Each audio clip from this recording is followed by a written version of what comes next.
All right, and welcome back for another segment here on our FreightWaves year-end wrap-up. And joining us right now, we've got three of some of our most important voices in this space from a legal perspective and just a general understanding of where our industry is headed.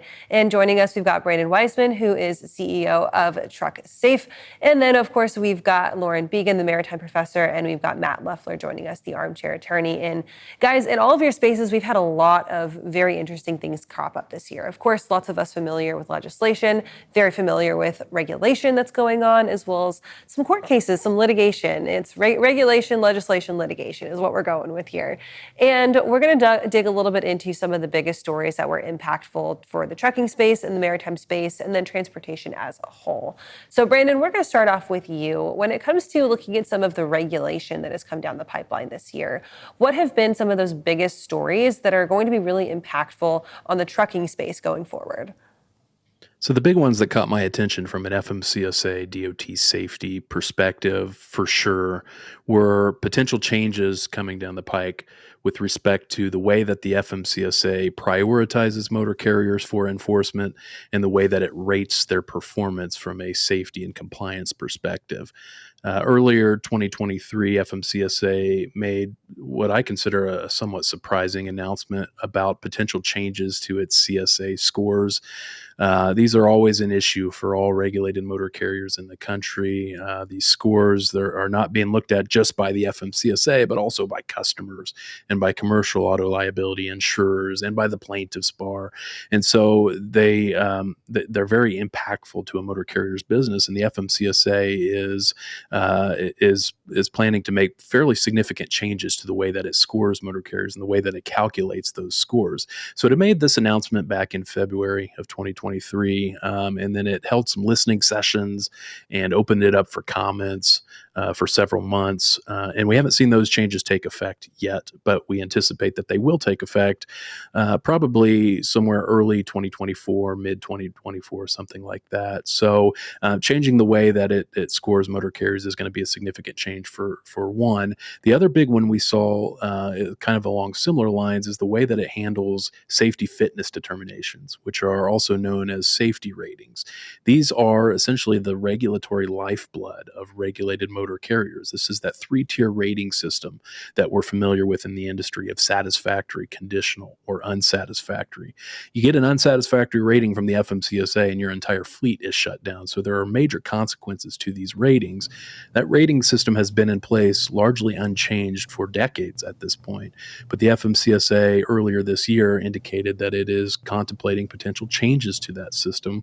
And so we don't have the details on that yet, but we anticipate that they will be proposing those details here in early 2024. So from my perspective, those are the most significant regulatory changes from the FMCSA over the past year.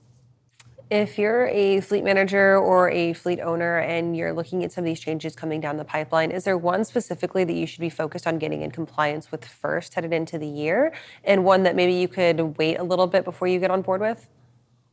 Well, for sure, with that CSA change proposal, FMCSA has set up what they call a preview site where a motor carrier can log into their system now and see how it's going to impact their scores once those changes take effect. If you haven't done that already, you for sure should log in using your FMCSA portal credentials or your USDOT PIN number and see how your scores are going to be impacted by those changes. And if it turns out you're going to be worse off than you are now, then you need to understand what is causing you to be worse off, and you need to take some action right now to get things in order before those changes take effect, and then maybe you can avoid the consequences of having high scores under that new system. So that's the one thing I think you could do now to get ahead of that.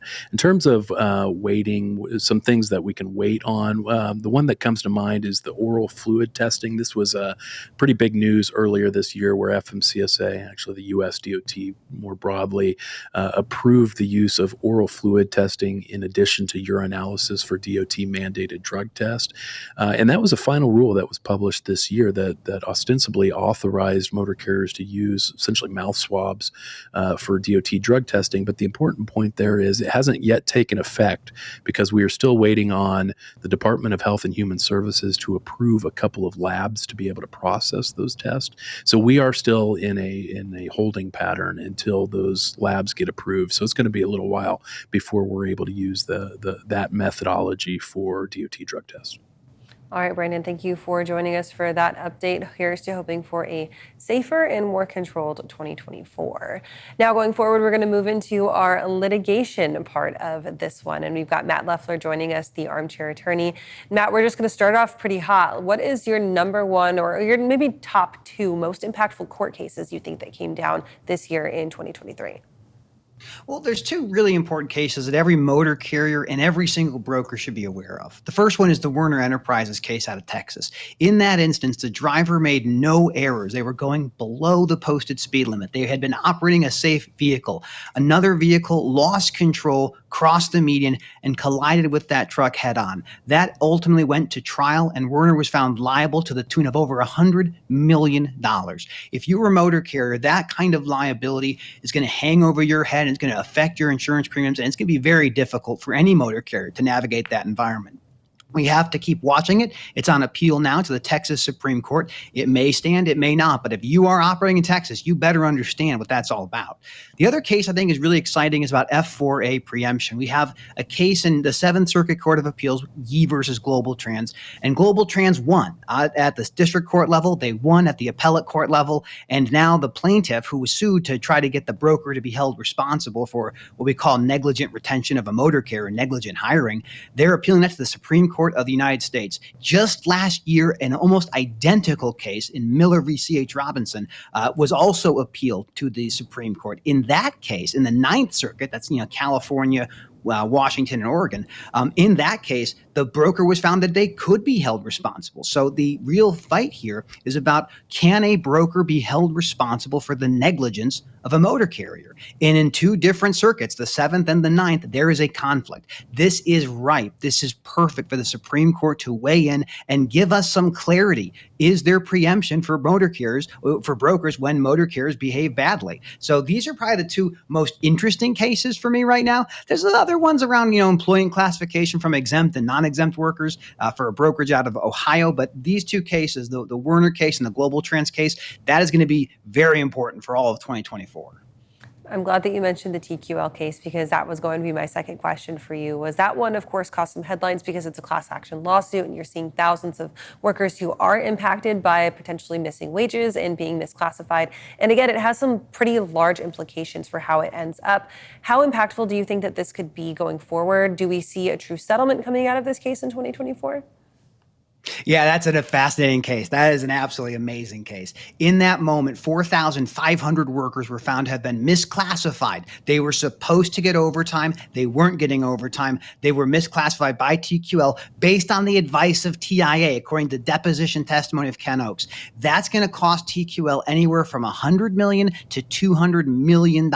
They have been found liable. They were found to have not acted in good faith. They were assessed liquidated damages. If I am a freight brokerage and I have entry-level employees and I have been classifying them as exempt for the purposes of overtime, I would take pause. I would find a good employment lawyer and say, I want to understand, am I doing this thing right? Because if other brokerages are following the same path as TQL when it comes to misclassifying what should be considered non-exempt employees, people who get overtime, the liability is substantial, it is uninsurable, and ultimately corporate officers who are aware of the misclassification can be personally liable for the entire damages. That case is absolutely fascinating, and we will see a verdict in that when it comes to total damages in the next few months. It's going to be interesting to see for sure. Matt Leffler, thank you for joining us for this one and giving your perspective on the litigation piece of this. We're going to finally move on to legislation, and we've got Lauren Biggin joining us, the maritime professor, and we're going to zoom in a little bit on legislation specifically for ocean shipping because that is her area of expertise. Lauren, thank you for joining us to round this up pretty quickly. Any thoughts on now the maritime sector, the FMC in particular, and how they've legislated going through 2023? Sure. Well, so we have a few different things happening kind of all at the same time, right? So we have the Federal Maritime Commission is implementing the rulemakings that Congress designated that the FMC take care of. So the three rulemakings that we're watching that we haven't seen any final language on, that I expect we get some answers and some final language on in 2024, are the unreasonable refusal to deal or negotiate with respect to vessel space accommodations. It's the detention demurrage billing information, which is the one that most shippers are waiting for, or most of the entire industry is waiting for, and then the unfair, unjustly discriminatory practices. So those three are the major things that we're watching for, all resulting out of Congress's Ocean Shipping Reform Act of 2022, which went into effect June 16th, 2022. All of this was supposed to be wrapped up by June 16th, 2023. Here we are 6 months past that deadline, and we're still working through it. So obviously the ocean shipper has had a little bit of a banner year this year, not having to pay those rocket sky high rates. The ocean carriers had a little bit of a tough time. Going into 2024, do you think there's going to be more of a balance come back, or do we think that we're still going to see the power be on one side or the other?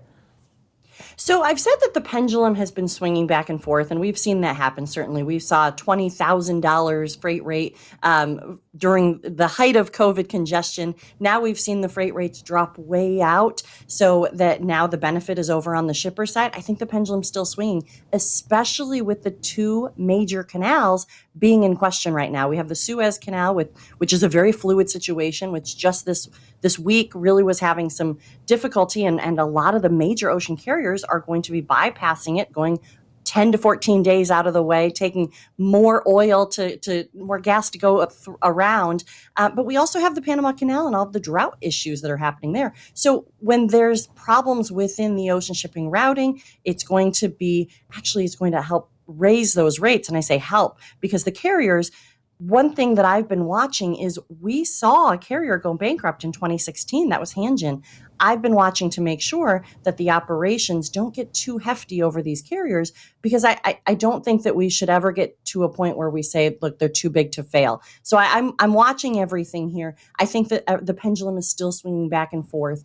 I think that this is going to be a wild 2024. Again, not as wild as 2022, but there's definitely fluid things that we're all watching in this industry. Well, Lauren, we are certainly going to be keeping an eye on that. Thank you for joining us for this year's recap. We appreciate it. Thank you. And of course, big shout out to all three of our guests for this recap as well. They were integral parts of our coverage here this year on FreightWaves Now, and we will be sure to catch up with them in 2024 as well.